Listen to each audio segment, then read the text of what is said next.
কিন্তু তখনই হেডকোয়ার্টার থেকে সরে যাওয়ার নির্দেশ আসে। সহযোগী ক্যাপ্টেন চিৎকার করে বলে, মেজর সামনে চলুন, দেরি করলে সবাই মরব।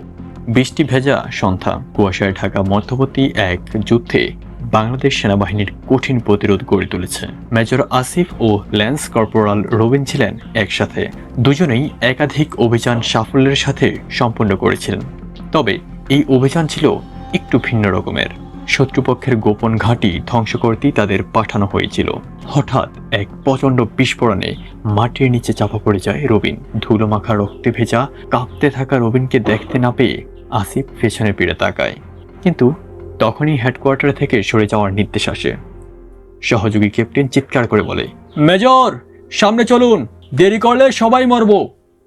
কিন্তু আসিফ স্থির, চোখে পানি, কণ্ঠে দৃঢ়তা।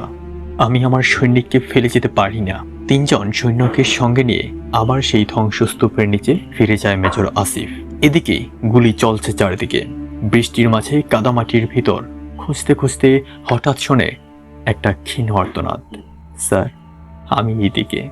রবিনের এক হাত মাটির বাইরে বের হয়ে আছে। দ্রুত সবাই মিলে খুঁড়ে তুলে আনে তাকে। শরীর রক্তাক্ত, চোখে ক্লান্তি, কিন্তু মুখে এক টুকরো হাসি। আপনি এসেছেন, আমি জানতাম, ফিসফিস করে বলল রবিন। বাকি সৈন্যরা যখন হেলিকপ্টারে উঠে ফিরে যাচ্ছিল, তখন শেষ মানুষটা অনবোর্ড হচ্ছিল মেজর আসিফ রবিনকে কাঁধে করে নিয়ে যেয়ে। হেডকোয়ার্টার ফিরে চিকিৎসক বলল, আর 15 মিনিট দেরি হলে ওকে আমরা হারিয়ে ফেলতাম চিরদিনের জন্য।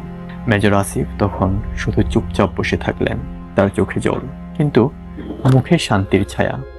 কারণ একজন সত্যিকারের সেনা কখনোই তার বন্ধুকে পেছনে ফেলে যায় না।